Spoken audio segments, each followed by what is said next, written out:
సౌందర్యాన్ని సౌందర్యంతో కూడా మీకు మంచి ఎక్విప్మెంట్ ఇచ్చారు.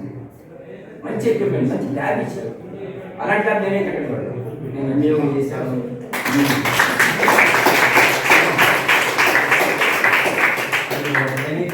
నేను ఎంబీఓ చేశాను, డిప్యూటీఓ చేశాను, అట్లాగే డైట్ లెక్చరర్ చేశాను, సీనియర్ లెక్చరర్ చేశాను, డైట్ ప్రిన్సిపల్గా చేశాను, అట్లాగే ఆర్ఎంఎస్ఐ డిప్యూటీగా చేశాను. నేను చాలా చేశాను. ఇంత ఎట్లాంటి ల్యాబ్ నేను చూడలేదు. ఎక్కడ ఏ స్కూల్లోనూ కూడా ఎట్లాంటి ల్యాబ్ చూడండి. మీరు చాలా అదృష్టం, చాలా అదృష్టం. కాబట్టి మీరు దాన్ని వినియోగించుకోండి. అంటే ఇంకొక విషయం కూడా సార్ వాళ్ళు చెప్పేది ఏంటంటే, మేము బాధ్యతగా మేము వ్యవహరించాము సార్. ఎందుకంటే సమాజంలో సభ్యులుగా సమాజానికి, ఎందుకంటే సమాజానికి మనం ఏమి ఇస్తామో తిరిగి సమాజం మనకు అది ఇస్తుంది. సమాజానికి నువ్వు హింసనిచ్చావు అనుకో, హింస మళ్ళీ నిలిచేవు. సమాజానికి అహింసనిచ్చావు అనుకోండి, అహింసని నిలిచేవు. సమాజానికి శాంతి సమాధానం ఇచ్చావు అనుకోండి, శాంతి సమాధానం ఇచ్చేస్తుంది. సమాజానికి సేవ చేస్తాం అనుకోండి, అంతకంటే విపరీతమైనటువంటి సమాజానికి సేవ చేసే వ్యక్తులు దాన్ని ప్రొడ్యూస్ చేస్తుంది. కాబట్టి మీరు ఆ ల్యాబ్ని చక్కగా వినియోగించాలి, బాధ్యతగా వినియోగించాలి. అదే లెక్చర్స్ కూడా నేను చెప్పేది ఏంటంటే, టీచర్స్ కూడా చెప్పేది ఏంటంటే, మీకు ఏదైతే మీకు ఆ కాన్సెప్ట్స్ ఉన్నాయో, డిఫరెంట్ కాన్సెప్ట్స్ ఉన్నాయో, ఆ డిఫరెంట్ కాన్సెప్ట్తో మీరే చెప్పారంట ఫలానా మాకు ఎక్విప్మెంట్ కావాలని. మీరు కోరినట్లే సార్ వాళ్ళు కూడా ఆ ఎక్విప్మెంటే తీసుకొచ్చారు. ఇది ఇంటర్మీడియట్ కానీ 9th కానీ 10th కానీ 8th కానీ 7th కానీ 6th కానీ వెళ్ళాం. ఏ డిఫరెంట్ కాన్సెప్ట్స్ ఒక ఎక్విప్మెంట్ కావాలి, అలాంటి ఎక్విప్మెంట్ని మీకు తీసుకొచ్చారు. ఒక్కసారి సార్ వాళ్ళు అభినందిస్తూ ఒక్కసారి చప్పట్లు కొట్టారు.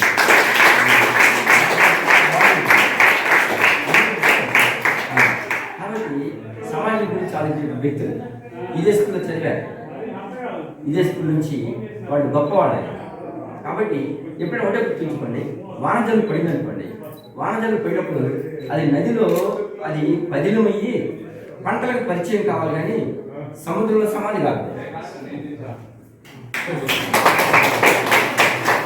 అలాగే వీళ్ళు నేర్చుకున్నటువంటి అక్షరాల జనులు ఉన్నాయి సరే, ఆ అక్షరాల జనులు ఇది పాఠశాలలో పదిలమయ్యాయి. మీ అందరికీ కూడా అది ఉపయోగకరంగా మారింది. కాబట్టి ఆ విధమైనటువంటి మనస్తత్వం అనేది ఉండాలి. అందుకనే వినోబా భావే ఏమంటాడంటే, జ్ఞానం ఒకటి మానవుల అభివృద్ధికి సహాయపడాలి, అది సమాజ శ్రేయస్సుకు ఉపయోగపడాలి అంటాడు. ఇంకొకటి ఏంటంటే, సమాజమైనా సరే శరీరమైనా సరే ఒకటేనంట. వాటికి గాయం తగిలినప్పుడు వాటి మరమ్మతుకే అందరూ పూనుకోవాలి అంటాడు.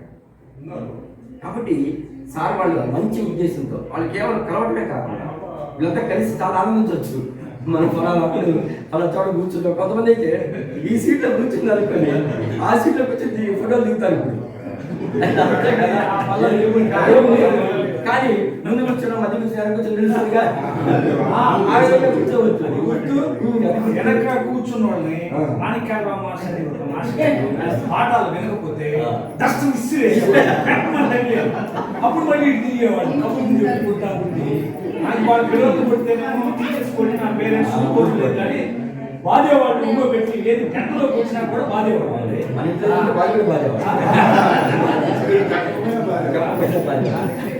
కాబట్టి మీరంతా మీరు ఆ ఎక్విప్మెంట్ ఉపయోగించుకోండి. అంతేనా? మీరు అందరూ కూడా పాస్ కావాలి, మంచి ప్రయోజకులు కావాలి, మీ పేరెంట్స్కి మంచి పేరు తీసుకురావాలి, మీ పాఠశాలకు మంచి పేరు తీసుకురావాలి, మీ యొక్క గ్రామానికి మంచి పేరు తీసుకురావాలి. వాళ్ళు మంచి పొజిషన్లో ఉన్నారంటే అది ఎంతో గొప్ప. పేరెంట్స్ కూడా చాలా గొప్ప. ఎందుకంటే జూనియర్ కాలేజ్ పెట్టారు, ఇక్కడ స్కోర్ బాగుంది, మన పిల్లల్ని లక్షలు పెట్టి బయటికి పంపించాల్సిన అవసరం ఉండదు. ఇది కొంచెం బాగా కష్టపడి చదువుకొని పేరు వచ్చినప్పుడు ఇంకా పిల్లలందరూ కూడా చేస్తారు. కాబట్టి నేను ఇదంతా చెప్పడానికి కాదు నేను వచ్చింది. నేను చెప్పేదంటే ఇలాంటి మంచి వాళ్ళని ఒకసారి దర్శించుకుంటే పుణ్యం. అదేనా? ఎందుకంటే సాధువుల దర్శనం పుణ్యం అంటారు, మంచి వాళ్ళని దర్శించుకుంటే పుణ్యం అంట. స్పర్శనం పాపనాశనం. వాడిని స్పర్శిస్తే స్వీకరిస్తే పాపాలను నశిస్తే. సంభాషణ కోటి ఫలం. వాళ్ళతో మాట్లాడితే కోటి జన్మల ఫలం. వందనం మోక్ష సాధనం. వాళ్ళకి కనుక నమస్కరిస్తే మోక్షం ప్రాప్తిస్తుంది. ఆ 4 రుజువు అవుతాయా లేదని చెప్పేసి వచ్చారు. ఆ 4 రుజువు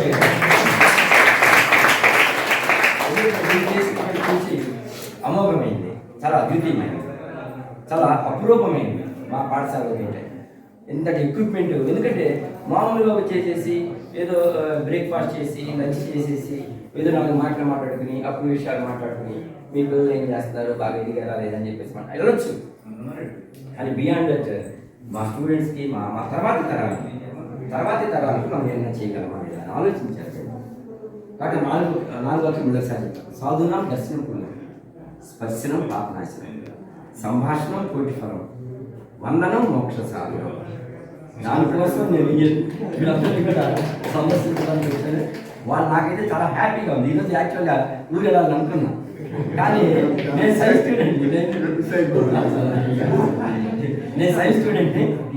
స్టూడెంట్ కాబట్టి సైన్స్ ల్యాబ్ ఓపెన్ చేస్తున్నాను సార్ అని చెప్పేసి అంటే నాకు చాలా ఆనందం వేసేసి, అలాగే అక్కడ నాగాచార్య గారు ఉన్నారు కదా, వాళ్ళ మేడం గారు కూడా వచ్చారు. అయ్యా వాళ్ళ మేడం గారు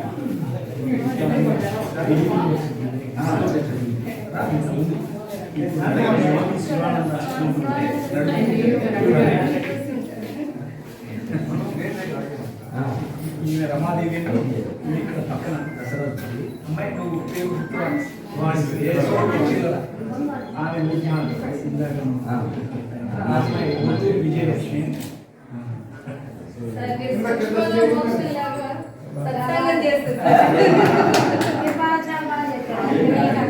అవన్నీ గుర్తుపెట్టుకోండి మీరు మాస్టర్ చెప్పే 4 పాయింట్స్.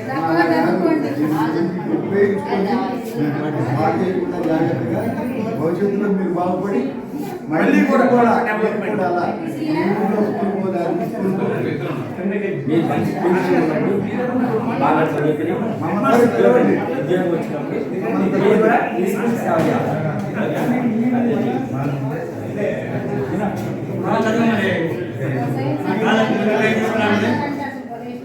రిజల్ట్ తీసుకొస్తే నెక్స్ట్ ఇయర్ ఇంకా బాగా చేద్దాం. రిజల్ట్ చూసేది రిజల్ట్ని బట్టి చేస్తారు. కాబట్టి అందరూ బాగా తల్లిదండ్రులకి, తాతలకి, మన అధికారులకి, మీ టీచర్లకి, అధ్యాపకులకి అందరికీ మంచి పేరు తీసుకొస్తారని నేను ఆశిస్తున్నాను.